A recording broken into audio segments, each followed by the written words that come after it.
Regulation changes always present opportunity, with Mercedes and Red Bull both profiting hugely from radical changes in the recent past. Red Bull came to the front in 2009 and won 4 double titles between 2010 and 2013, while Mercedes won 7 doubles from 2014 to 2020. In 2021, the two teams shared a championship each, with Mercedes scoring an unprecedented 8th Constructors' crown as Max Verstappen claimed his maiden Drivers' World Championship for Red Bull. Welcome to the 5 Red Lights podcast. My name is Aaron Harper, and today we'll be discussing Mercedes and Red Bull as they seek to defend their titles in 2022. I'm joined by George Howson from the Formula One Grid Talk podcast. Hello, nice to be on. Thank you for having me, Aaron. Welcome along, George. And I'm also joined by Tom Downey from Everything F1. Hello, thank you for having me. Welcome along, boys.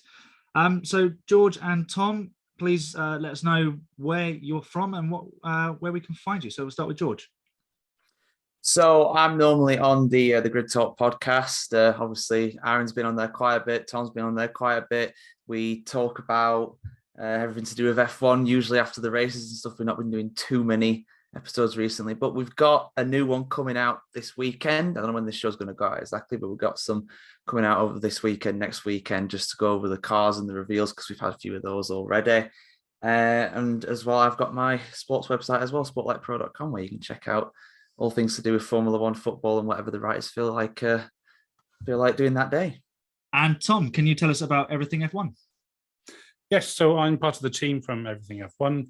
We have a large social media presence across Facebook, Twitter, YouTube, Instagram, and we also have our own website where we do articles on obviously car launches at the moment, race reviews, previews, news, anything F1 or motorsport related, really.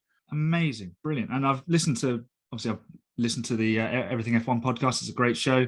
If you don't already, follow them and subscribe on their YouTube. And I've been on, as George said, to the Grid Talk podcast. It's a brilliant group of boys and girls on there, which is how I've met both of you two. So thank you so much for that. Let's you can like and subscribe to this channel on YouTube, the 5 Red Lights podcast. So follow on Spreaker, where I create this, and also subscribe on YouTube if you are viewing or listening to this episode. So tonight we're going to be discussing the two teams of Mercedes and Red Bull and their ambitions for 2022. And we're going to ask some questions about the 4 drivers who will be driving their cars for the season. So the first question is for Tom. Now, Red Bull claimed the Drivers' Championship in 2021. Is the only step in terms of a successful season to go one better and claim both championships? I think it has to be, surely. There were points in 2021 where they could have easily won. Well, not easily, but they're certainly within somewhat touching distance of the constructors. But moving forward into 2022, you can only be measured against your most recent success. And for Red Bull, that is obviously they won the Drivers' Championship last year, not going back into that, and ultimately lost the constructors to Mercedes. And I think, although there was perhaps, Mercedes sort of generally seems to have the upper hand on the constructors, but if Red Bull can't get a clean sweep next year, I wouldn't say they deem their year a failure, but for them to sort of move on or sort of progress, I would say they would have to win both titles next year. If they won one but not the other, you could say it's still been a decent season. If Max retains his title, fantastic. But if they don't win either title, then what's gone wrong? Yeah, and you've always seen through regulation change, it's been so difficult to hold on to either championship, and especially as a defending drivers' world champion.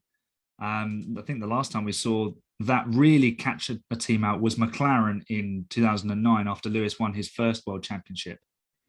So I think for Red Bull, the priority would be to keep Max at least at the front and in the hunt for the world championship for drivers, because you've got to get Sergio Perez to a level where he's winning races as well if you want to win the constructors. So I think their aim needs to be to at least match what they did last year. And obviously, if they do improve Sergio's level, they can potentially go a little bit closer to the Constructors' Championship. Talking of the Constructors' Championship, George, this one is for you. They'll be going for an absolutely incredible 9th Constructors' crown in a row. Would it be the best achievement so far if they were to do that, considering the regulation change and that they've brought in George Russell to partner Lewis Hamilton? I think it would be. I think it would be actually, yeah, because we've got a major regulation change this year. We had a big regulation change in 2017, not on this kind of scale, really. The only one you can compare it to there is 2014. And as impressive as they were, as dominant as Mercedes were during that year, they were incredible. They did prepare for it for a good 2.5, 3 years beforehand.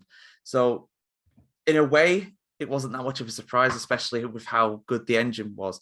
This year, though, they were developing the car for 2021 all the way until the last few races. I remember Hamilton saying at some point that they stopped. And I think Red Bull probably developed the car the whole year through. But regardless, Mercedes developed it most of the year through. So for them to do it again for the 3rd major regulation change in a row, to keep winning the constructors, I don't even know what the old record was. I think the old record was Ferrari with 7 in a row, something like that, or maybe 6. For Mercedes to do it 9 times in a row with 3 different driver combinations during that as well, it would be the biggest achievement for him. Definitely, I'd definitely agree with that.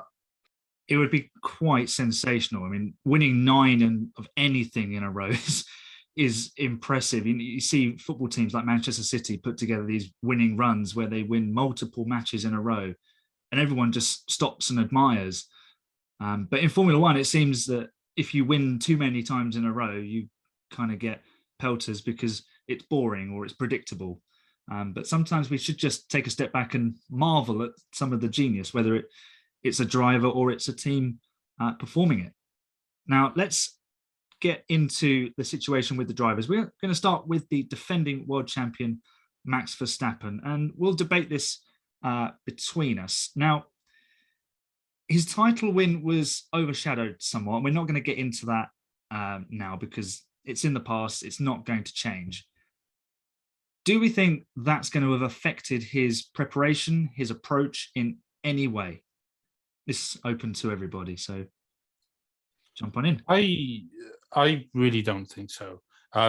We saw, I'd say, a different Max Verstappen in 2021, because this is the first. Well, it was the first time that he's ever really been able to put up a title fight, and what a title fight we had, regardless of which way you felt about the result. But we saw, if you take Zandvoort, for example, when he won, he was the first Dutch driver to win their home Grand Prix, and the atmosphere there was just amazing. If you're a Max fan, but you saw how composed he was after the race. He was just talking about it being another step towards. He wasn't thinking too far ahead. He was just focused on the task in hand. And I think if we'd have had Max from a couple of years ago, bear in mind he's still only 23. He's barely even got spots, and he's showing a level of maturity. He still has a long way to go, and he still obviously has somewhat of a fiery streak in him. Looking at you, Saudi Arabia, but he's. I don't think it's going to bother him too much, especially now that Red Bull have debuted their car with the number 1 on it, and obviously the bits of gold. I mean, if you're in his position, why wouldn't you run the number 1 for the year in 2022? And that's all going to be mind games for him. That's all going to be positive affirmations for him. So I don't think I don't think it's going to be too much, especially given. I'm trying to talk about like getting too much into what happens in Abu Dhabi, but given the way things happened, and ultimately the fact that Mercedes withdrew their appeal and all the rest of it, and when Mercedes put in their initial appeals, they got thrown out pretty much straight away. I don't think he'd have had too much cause for concern. And yeah, he's just riding a natural high at the moment. Yeah, I'll go along with that as well, Tom. I don't think this will really change his kind of approach to things. When you're an elite sportsman like Max Verstappen is, like all these Formula One drivers are, you have to be sure in what you do, otherwise you don't stand a chance you're going to get eaten alive out there. Especially someone like Max. I mean, some people think it's stubborn, some people might think he's a bit brash and all this and that, but it's confidence. That's what it really is. And what he has to do is he has to go into this season. It's a bit of a cliche, but he has to go into this season the same way he goes into every season. He has to just try his best, get the best out of the car, get the best result possible, work with his team, work with his engineers, work with Sergio Perez, work with everybody at Red Bull to try and get the best result possible. And, with the form that he's on, what he's been driving like in the last few years, yes, last year was his first title challenge, but he's been driving sensationally for 3-4 years, and he's got the consistency now, and he has the championship under his belt. That'll help his confidence no end. So he's going to be a tough guy to beat this year for sure, especially if Red Bull produce another top car. But yeah, I mean, I don't think the final race will affect him really, because if you just talk about what happened purely between Hamilton and Verstappen on track, he didn't do anything wrong. There's no controversy about anything. He didn't do an illegal move. He didn't, he was aggressive, but it was a title fight. It was the final race. He's always going to happen. Both of them were. So I don't think it'll affect him at all. I think he could be a different beast this season, a bit like we saw with Vettel in 2011. He just took off in that year. Yeah, I'd have to agree with the Vettel comparison. The comparison I was also going to make was with Schumacher, because the way Verstappen carries himself, to me, it looks very Michael Schumacher-esque. It maybe even more so than Seb ever was. Seb was more, it still is even, more of an amiable bloke. You could sort of get on a personal level with him in an interview. There was a bit more humor to his style, whereas Schumacher was much more, not quite sure what the right word is here. There was much more sort of professionalism to it, without calling anyone unprofessional. He was very, very straight with what he was doing, very serious. And Max, I find him in a similar vein. And I think he will be, like you say, George, boosted by that championship being under his belt, and he will be a different beast. He's going to be a tough nut to crack this year. And considering that he is running the number one, as Tom has mentioned, that's almost like every day he walks into the garage or into the factory and sees the number one on his car, that's like a little validation, a little boost within himself every day to remind him that, yes, I am the world champion and I can do this. And even when times are tough and people are questioning things about his driving style or something he might have said, he can always lean back on that. And that for a person in an individual sense, because when he gets in the car, he is just an individual. He's got to do it himself. That is super important. Of course, he got his team around him, but the inner belief needs to come from him, which, I don't think he lacks any of, to be honest. Now, do we think he's going to change his wheel-to-wheel approach? Because that was questioned in 2021. George, we'll start with you on that one. It depends on the situation. I still think he'll approach the same kind of situations in the same kind of way. I still think he'll be very forceful if it's a tight championship battle. If it's a bit clearer, if he's miles ahead, like he potentially could be. I don't think he will be. I think it'd be quite close. But if he is miles ahead and is not under the same kind of pressure, maybe he won't be quite as forceful. But it'd also be quite very un-Max Verstappen-like for him to do that, because he doesn't give an inch. He's that kind of driver. He does not give you a break at all. He is relentless, a bit like you said, like Schumacher, like Senna, like what Hamilton has been as well in these for most of his career, really. So I don't think he'll be too. I don't think he'll really back off much at all, because it's that old saying that Senna used to say: if you don't go for a gap, you're no longer a racing driver. And I think Max Verstappen very much embodies that. Love him or loathe him, you can't deny his commitment. No, you can't deny it at all. And I don't think he's going to see the need to change, because he's going to consider himself a world champion, having won it in the way that he was always driving. Tom, do you see anything changing in Max Verstappen's approach anywhere in terms of his on-track conduct? I would say probably not. He says whilst hesitating. By and large, no, because I just echo everything George has just said.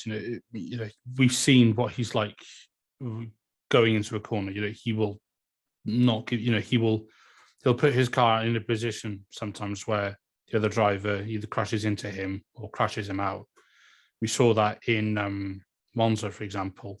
But with regards to him actually changing his approach, when you look at like what happened in Brazil, where he ran Hamilton out of road. I say this as a Max fan. He ran Hamilton out of road. And as far as I'm concerned, he got away with it. Why would he then not do that if he knows he's going to be able to get away with it? And that's something which effectively seems to be accepted. Not saying I agree with it. And also maybe in 2022, because we've got the new definitions about the white lines, and maybe something will change. But we're not going to start seeing him opening the door like a butler for somebody trying to overtake him. We're not going to see him go, "Oh, here, sir, would you like the corner?" After you, sir. We're not going to see that. That's not him. And especially now that he's going in as a world champion, and for anybody who's going to say, he's not the world champion, he is the world champion. Okay, he won the race. He got the most amount of points. How that came about, you might not agree with, but also people might not agree with Hamilton winning the way he won in 2008. So fight me. But you can cut that if you want. We're not going to see a massively different approach. We might see. No. I don't think we will see. We will see that difference. We may see him perhaps tail off the aggression a bit, because I think last year desperation began to sort of sneak into the equation, especially when you look at the likes of.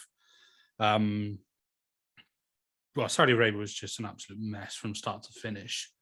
But if you look at, was it turn 4 on lap 1 of Abu Dhabi? I think basically the first corner when Hamilton went wide. At turn 6. Turn 6. Thank you. Straight. Yeah, that's the one. Yeah. So that maybe they could say, we might see a bit less of that if circumstances sort of need it. But he's still going to be a hard racer. We know that. I'd expect nothing less from Max. And I think maybe with time, a little bit like Lewis, as he matures a little bit, he'll adapt his driving style and maybe take that live to fight another day approach a little bit more into his equation. But let's move away from the driver who's going to be carrying the number 1 on his car this season and go to his teammate who's actually going to be carrying 2 number 1s on his car in Sergio Perez. He found his feet towards the end of 2021. Could he realistically challenge for the title in 22, or will the team the team probably will remain mostly geared towards Max, but could he put in some sort of shift in there to change that dynamic and challenge for the championship himself? So that is a very good question, Aaron. That's a tough one. He's never been in the title fight before as Sergio Perez. Obviously, he's an experienced driver. He's been in the sport for over 10 years now. He's a guy that we say all the time, but it's true, he can take those tyres longer than anybody else can.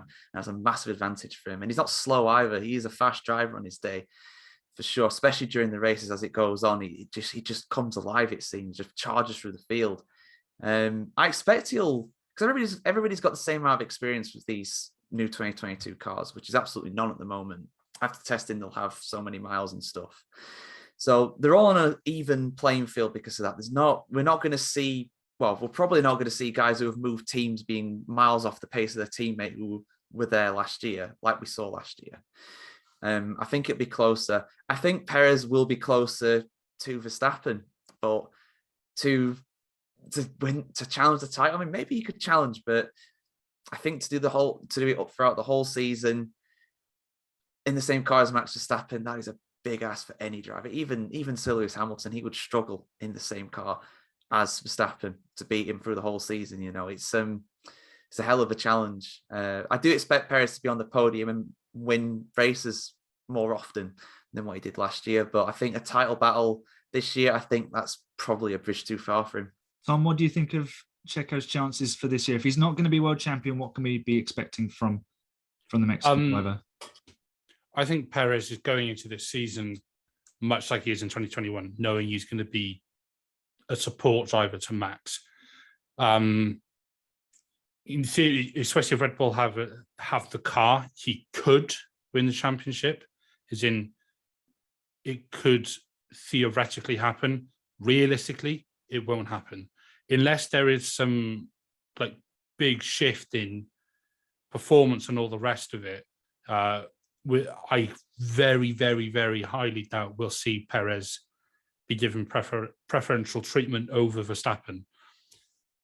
I also don't have an issue with that because we saw how well it worked in 2021. Perez got a race win in Baku. Okay, arguably luck was on his side because of Hamilton's brake magic mistake. But I just don't see Perez sort of like absolutely setting it alight so that he can win the championship. He is a good racer. We've seen how good he is for strategy and tyres, and we saw him defend against Hamilton on several occasions last year. But we also saw a couple of somewhat not elementary ends, but just a couple of mistakes that we didn't really see from Max.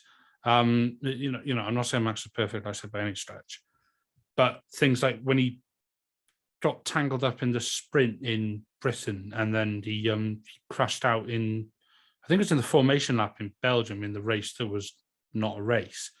And just a few of the bits here and then, not getting out of Q1 in the Netherlands. Yeah, okay, he got stung a bit by the team not pitting him, but he shouldn't have been that far down in a championship winning car to begin with. Again, I know it's his first year in the car, and that car is very tailored towards Max. But and going into 2022, I think they're going to use him like they used him in 2021.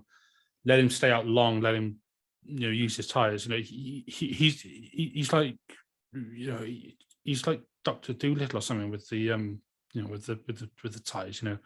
I don't know what he says to them, or if he buys them chocolate, or Red Bull or something, but he just they just seem to be able to go on forever when he's driving them, and that's what gave Red Bull such an advantage this year, alongside obviously the slight regulation changes that we had. And so when I say this year, I meant 2021. Can't believe we're in 2022 already, and halfway through the second month. But yeah, I don't see it happening, and especially with, as we'll probably get into, Mercedes having the old the old dog, and then the new butt coming in. I don't, we might see we might see Red Bull sort of have that on the back of their mind when they're making strategy calls and stuff. Yeah, I think that they'll use Checo in a very similar vein as they did in 2021 at Red Bull. And like you say, it's the perfect dynamic, because if you look at some of the best title-winning teams, they've had sometimes a clear number one and a clear number two. So you think back to the obvious example, which is Ferrari in the early 2000s with Schumacher and Barrichello. It worked a treat. And when Schumacher didn't win, invariably Barrichello was there at least challenging for victory, if not winning anyway.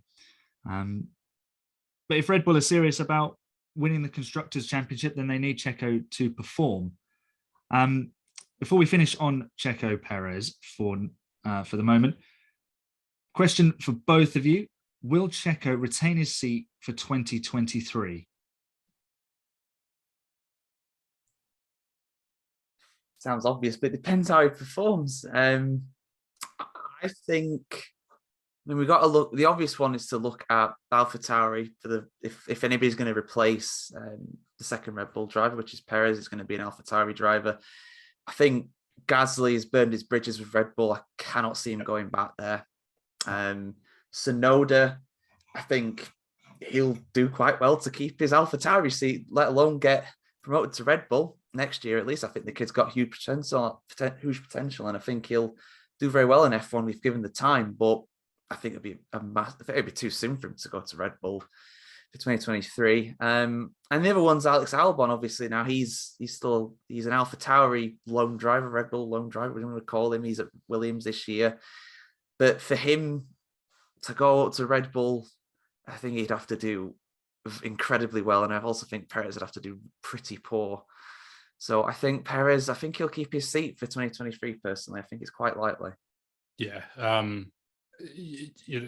Like George said, it is a cliche to say it depends how he gets on this season. Because if he has an absolute stormer of a season, then you'd expect him to keep his seat. And Gasly's burned his bridges with Red Bull, or that relationship is all but over. I think Gasly's in his last year in AlphaTauri before he has to look elsewhere.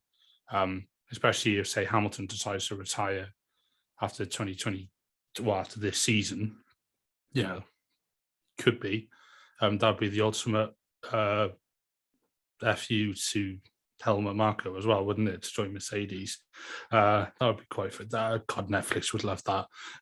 So would I, to be fair. But in terms of, if you look at the Red Bull drivers that are coming, the Red Bull junior drivers that are coming through, like George said, Yuki Tsunoda ain't going to take that seat. He's only in that AlphaTauri seat this year because of Honda. He should have had another year in F2, I think. That's going overall grand. Albon won't go back, I don't think. Albon, nice guy, and Red Bull like him because Red Bull are a Thai company and he races under a Thai license because I think his mother's Thai, or he's half Thai, something. Point is, races under a Thai license. Red Bull, Thai company, owned by a Thai family. Obviously, they're going to like that. So I think that's probably partly why he was in that seat for so long, especially if you look at how they treated Gasly and somebody like Danny Kvyat. If you look at how they treated him, that's, God, imagine if he came back into Red Bull for 2023. Blurby and heck. That's not something that I think will happen, by the way. But yeah, unless someone comes steaming through the ranks, it's hard to see, because it's the only thing I could really see. I mean, I could see Tsunoda going there, but that would only be because of politics. Unless Tsunoda comes fourth in the World Championship next year or this year, he ain't going to Red Bull for 2023. And then you got the likes of Liam Lawson coming through, still in F2. God, who else have they got in the books? They've got people like Yuri Vips, who's on their books. They're nowhere near F1 standard. If you look at the Red Bull Academy of sort of like 2016, 2017, they had so many drivers, they didn't know what to do with them. They're practically falling over them. Whereas now they've annoyed a load of them, shipped a load of them off, and now they're sort of standing there looking at, Ferrari got loads of drivers, Mercedes got loads of drivers. Heck, even Renault or Alpine, whatever they're called, they've got loads of drivers. So Red Bull are kind of almost shot themselves in the foot a bit. Might be worth trying to repair some relations with Renault or Alpine and see if they can bring Oscar Piastri in. That might be a way forward, especially if Alpine keep Alonso and Ocon as a pair. Okay, so that is Red Bull. Let's have a look at their opposition from last year and Mercedes with Lewis Hamilton. Sir Lewis Hamilton, he picked up his knighthood over the winter break, and that was about all we saw of him for a long time. And then he declared himself back and broke the internet. Now, he's shown over the years that he bounces back from tough disappointments incredibly strongly. Can he do the same following Abu Dhabi, or is that too much of an ask even for Sir Lewis Hamilton? Start with you, George. I don't think it's too much of an ask for him at all. I mean, like you said, he's done this quite a few times. He's bounced back from disappointments. After 2007 missing out on the title, he won it in 08. After missing out in 2016, in 2017, he just became a monster. Winning 4 titles on the bounce. He's 37 now. He's in the latter stages of his career. I don't want to say he's old, because if you're good enough, you're old enough. If you're good enough, you're young enough as well. In this case, look at Alonso. He's 40 years old and he's still almost at the top of his game, I reckon. So there's no reason why he can't improve on last year. It's hard to really say that he can improve much, because I thought he had an incredible year last year. To keep the title fight going as long as he did, I thought he had a fantastic year. So yeah, I think he can raise his game. But the thing is, I think Max Verstappen will raise his game. I think Charles Leclerc will raise his game. Fernando Alonso will raise his game. All these top drivers, they keep going to a new level, and I see Hamilton doing the same. I think it's going to be very interesting. He's obviously had a long time off of the internet, just focused on himself, and we can all relate to that, I'm sure. So I think he's going to come back to pre-season testing more focused than ever. And you still get some people criticizing very unfairly, in my opinion, but you still get some people criticizing him for having all these social engagements, all these fashion things, all these music things and stuff outside of Formula One. Maybe we'll see less of that this year.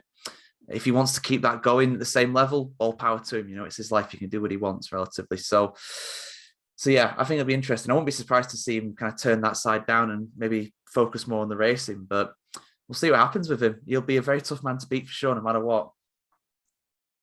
It'll be very tough indeed. And I to be honest, I don't think that 21 was his best year. I mean, towards the end of the season, he drove some fantastic races.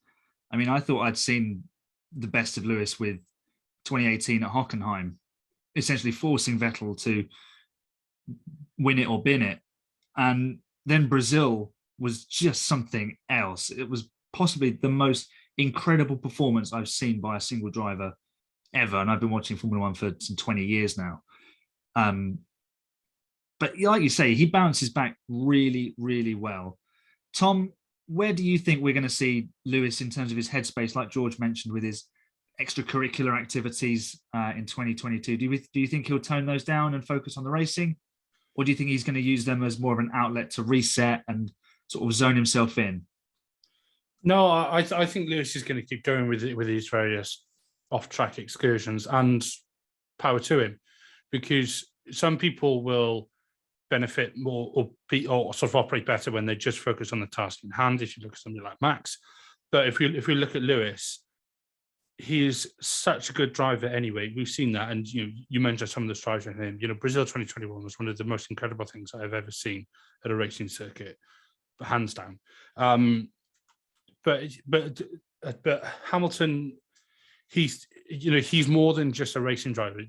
He is a brand, and for him to sort of take the time off after the somewhat controversial end to the season last season, I don't blame him for taking some time away for social media, because he's a very, very, very high profile person, and he's going to be having all sorts of messages, good and bad.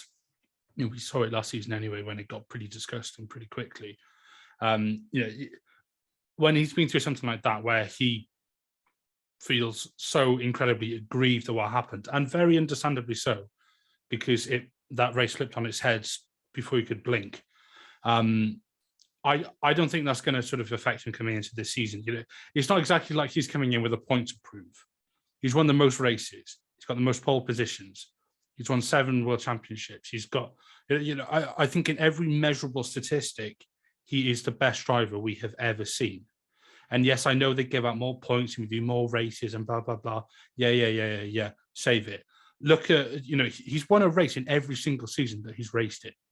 And that's including that absolute dog shit McLaren in 2009. That's and then then that Mercedes in 2013, which was all right, but wasn't that good. He still won in Hungary that year when, and if you look at Red Bull after summer break of that year, Seb won 9 races on the bounce.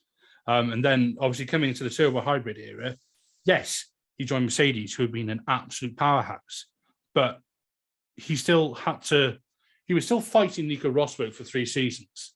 And it took Nico 3 seasons to really get the upper hand on him after it got super ugly. He still won back-to-back championships. He still won countless races. So he's not got anything to prove to him into the season. I think the only thing that's going to be on his mind is getting that 8th world title, because then you cannot deny just how good he is. I mean, you can't deny it anyway, but that is sort of like, if or when, I'm going to say when, because I do think he will get it. And he just seems to be, he's like a fine wine. He's just getting better with age, Hamilton. That's the only statistic that's arguably left. He's equal Schumacher's world championships, but he's beaten Schumacher for race wins. He's he smashed him for pole positions. I think Hamilton's got more pole positions for Mercedes than Schumacher had in his entire career. I'm sure I read that because I'm sure it was 63. I'm sure he beat it in possibly Canada a few years ago. I could be talking absolute nonsense though, very likely. So Hamilton has not got anything to prove. He's going to come into this season refreshed, sort of mentally ready. I do think there was a bit of sort of cat and mouse with him and the FIA, and then when the FIA turned around and said, well, we're not going to release anything until the first race of the season, they were saying, right, over to you. I think he was always going to sign off for 2022. I get why he was so aggrieved and why he felt disillusioned. Anybody would have felt disillusioned after that. I don't blame him at all. He is a human. People seem to forget that. But no, he's going to come into 2022 just with the same attitude, with the same preparation. I think if he tried to do something drastically different coming into 2022, that would be a mistake. He's been in F1 so long now that he just needs to stick with what he knows, trust his instinct, trust his talent, trust his team, trust everybody around him, and he'll be fine. Yeah, I think he'll be mentally refreshed for this season. That little bit of time away, I think, would have done him good even after any season, because every F1 season is mentally grueling. And I think back to I think it was on the Bring Back V10's podcast, Mika Hakkinen said it was a struggle to get back up again in 99, having won the title in 98. And then you look at the start of his 2000 season, where he was outperformed by David Coulthard.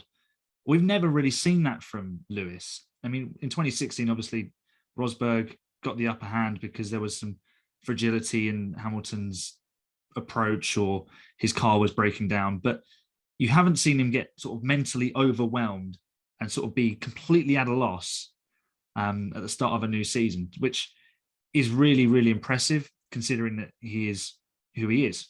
And of course, he's got a new teammate for 2022, the young upstart from Kings Lynn, George Russell. It's nice around there. I went there for my honeymoon, actually. It's quite a nice place. So he's from a good background there.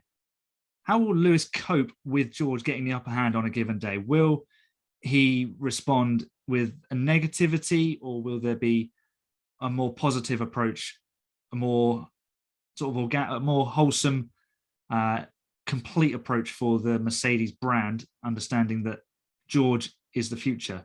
Bear in mind, Lewis had Bottas covered more often than not, but Nico did get under his skin. Well, I mean, it's a bit of a different relationship.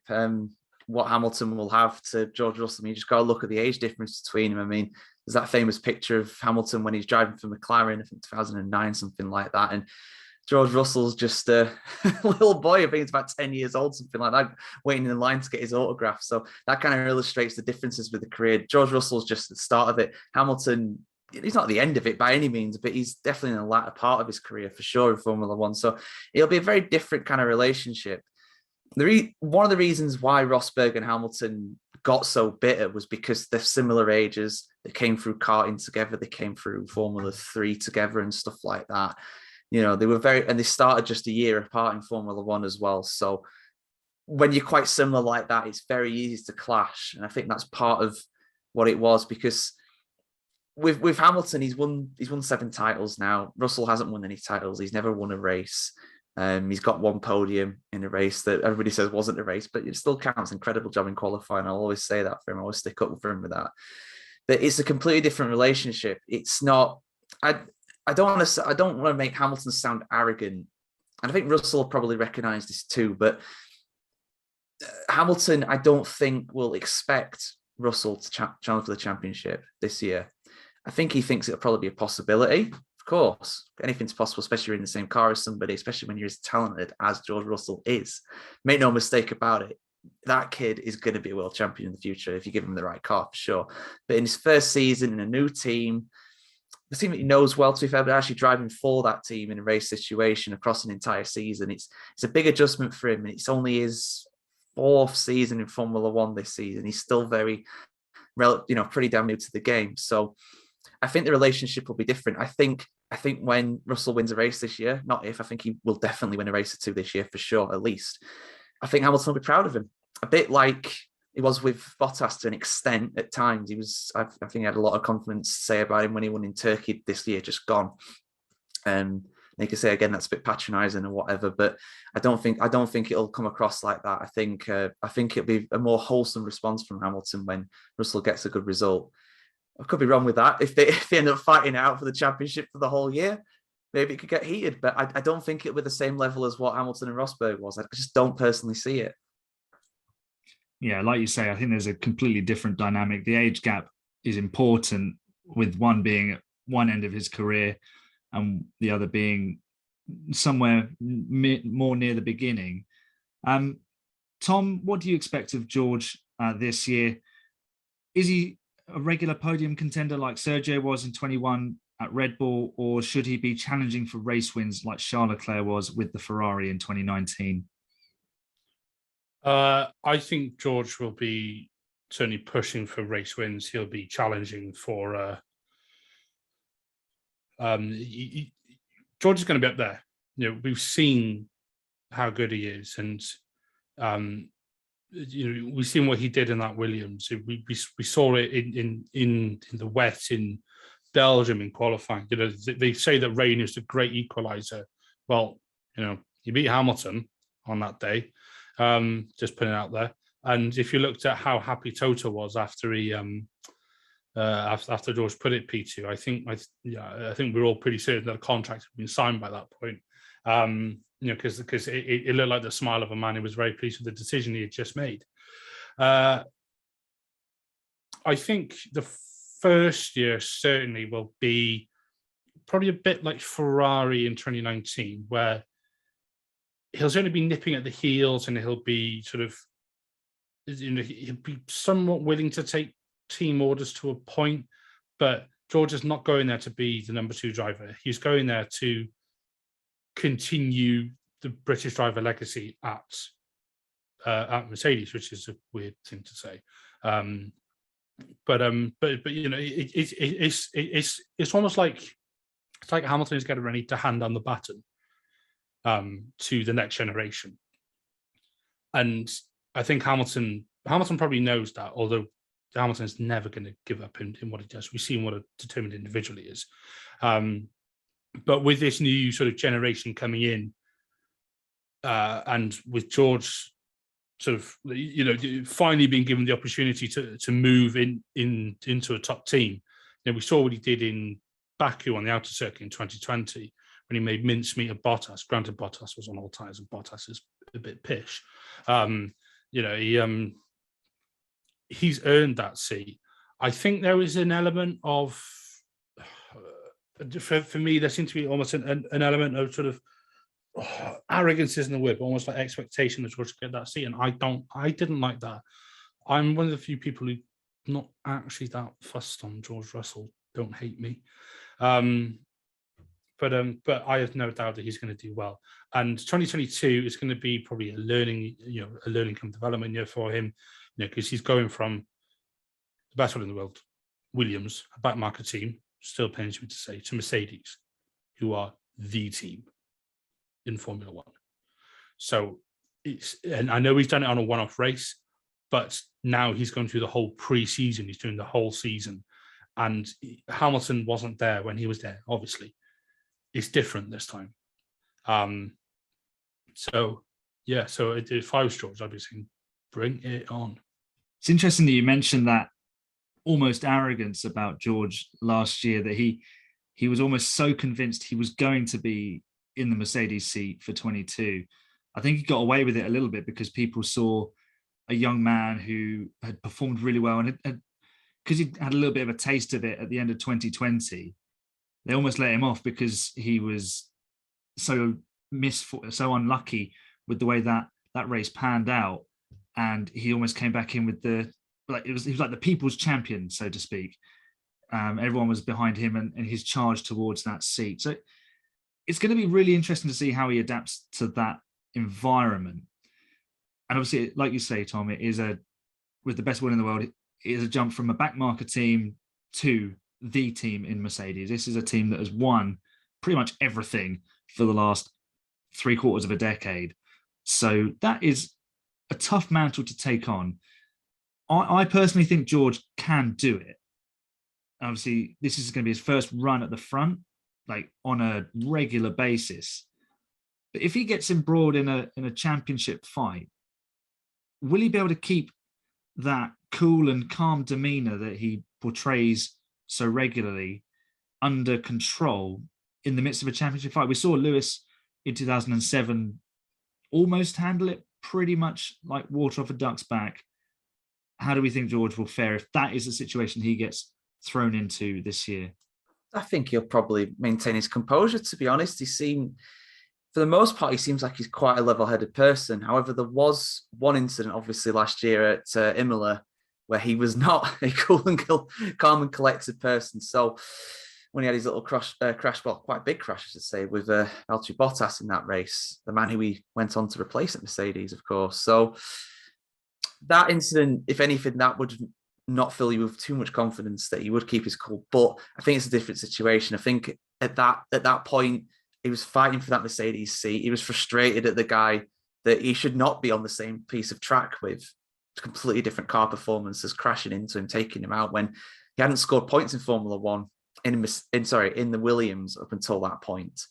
So it was a massive loss for him, even though it was only for 8th place, I think, at the time, something like that.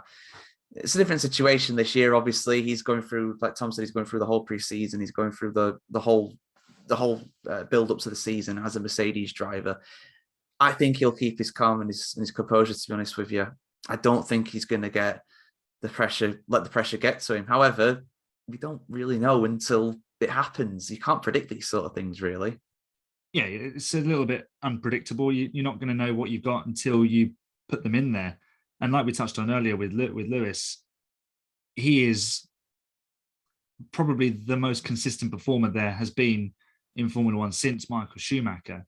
The levels of consistency he achieves year in, year out, race in, race out is just incredible. And that's why he's one of the best. And George is tipped to be one of the best, but we saw what happened with Bottas.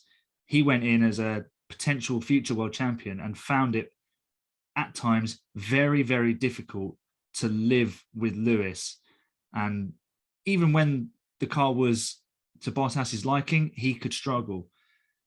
Do we think George will go down that sort of path, Tom? Do you think he'll run into the same barriers as Bottas, or will he have a better way of overcoming it? Will he get more support from the team because he's their boy? Well, I mean, George is different gravy, isn't he? You know, he's with the best will in the world. Bottas, nice guy, little bit shit. But George, you know, he's one of a very, very select few drivers to win back-to-back junior championships in GP3 and then GP2, or I think it rebranded F2 at that point.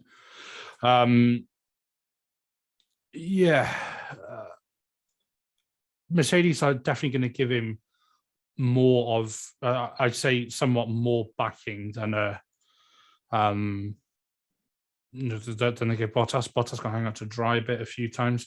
And you know, Mercedes definitely see George as the future. You know, they wouldn't have sort of nurtured him and sort of kept him going, if you like, because, you know, don't forget they somewhat got rid of Ocon. You know, nobody talks about Pascal Wehrlein anymore. You know, two drivers who were previously Mercedes drivers. So, you know, they've kept George at Williams, almost basically keeping the seat warm, and Bottas has been keeping the seat warm for Russell. So Mercedes obviously know what they're doing, and they've seen it when they have two drivers that go at it hammer and tong. They're not going to get that with these two because, like I said earlier, without sort of repeating myself, it's the old guard and the young buck, and it is the proverbial sort of like passing of the torch, passing of the baton.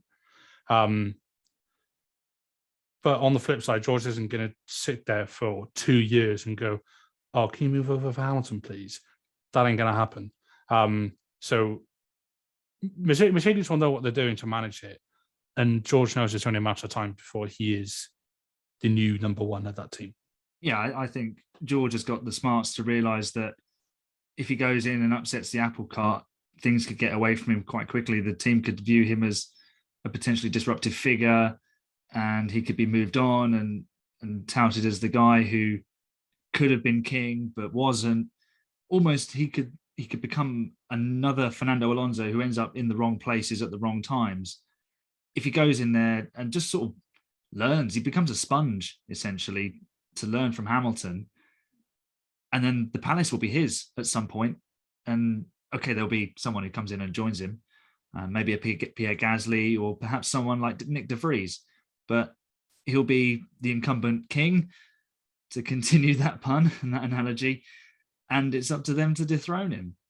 So I think we're going to be in store for a really interesting season in terms of team dynamics at Mercedes and at Red Bull as well, because you're going to have George and Checo both trying to perform well against their teammates for different reasons. But also, if these two are the cream of the crop again in terms of car design and car performance, then all four of them could legitimately say that they have a shot at the World Championship. Now, we've discussed the four drivers and a couple of questions on the two teams, and we're going to have a sprint finish because we all love a sprint finish, a sprint race in Formula One. So we're just going to have some one-word answers to finish, and we'll go through these together. So, George, we'll start with you. Who finishes higher, Max or Lewis in the championship? Lewis. Tom? Max.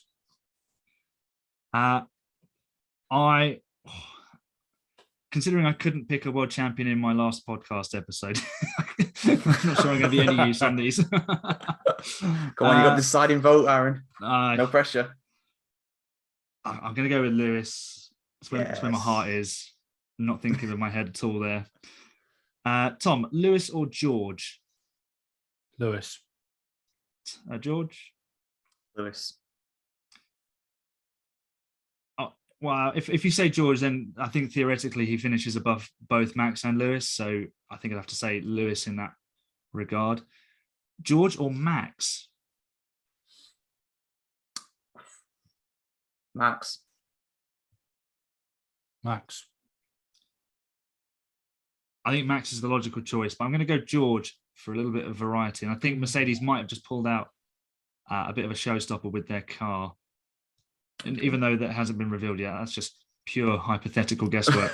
That leaked photo could be real. You never know. It could be, and I have no inside knowledge whatsoever. Next one, George or Checo? Yeah.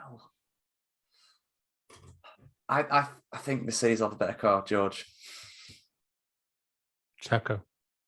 That was a big think there, Tom. Yeah. I agree with George. I think Mercedes will have the slightly stronger package. I think George is the slightly better driver, especially when it comes to qualifying performance. I think that's where Checo falls down. His racing ability is unquestionable. George is a little bit of an unknown in that respect, but I think if you put George out front, he'll just run and run and run, and he'll be absolutely fine. How many races does George Russell win this season? 3. None. None. I'm going to go with 3 as well. I think he's going to surprise a few. And we'll finish with one more, the Constructors' Championship, Mercedes or Red Bull? I'll go Mercedes. Mercedes. I think that's 3 for Mercedes because I think they just have the slightly stronger driver pairing. I've just figured something out, Tom. You've gone for Max to beat Lewis. You've gone for Checo to beat Russell. You've gone Mercedes will win. You're hedging your bets already. The season's not even started yet. Well, 2021 taught me a lot, mate. Essentially, what we can read into this is that Tom is predicting that Red Bull get docked a massive amount of points or thrown out of the constructors. We've got a 2022 version of Spygate incoming. Oh Jesus! That would be all we need. So that is the end of the episode. Thank you so much to George and Tom for joining me. Just remind us once again where we can find you guys, George. So you can find me on the Grid Talk podcast. Obviously, we have a lot of people hosting the show these days. You can find it on Spotify, YouTube, all the regular podcasting platforms. Be sure to subscribe to our YouTube channel as well. We'll get going great guns on there with the amount of views we're getting, and we live stream the show after the event as well. I'm not sure what we're doing for testing exactly, but for the races and qualifying, we normally go out about an hour after the actual event finishes. And be sure to go to my sports website as well, spotlightpro.com. And Tom? Yeah, so I'm part of Everything F1. You can find us at everythingf1.com. Across our socials, we are at Join EF1. We have our Facebook group, which is the Everything F1 Paddock, and our YouTube channel, which is Everything F1. Fantastic. And of course, you can find this podcast on YouTube, along with some other videos on there, on Spreaker, Google, Spotify, and many other podcast platforms. I've also got my own little website, a little blog, which you can find a link for in the description wherever you are consuming this podcast. So, George and Tom, thank you so much for joining me. Everybody else, enjoy the racing, and we will see you next time. Bye for now. See you later.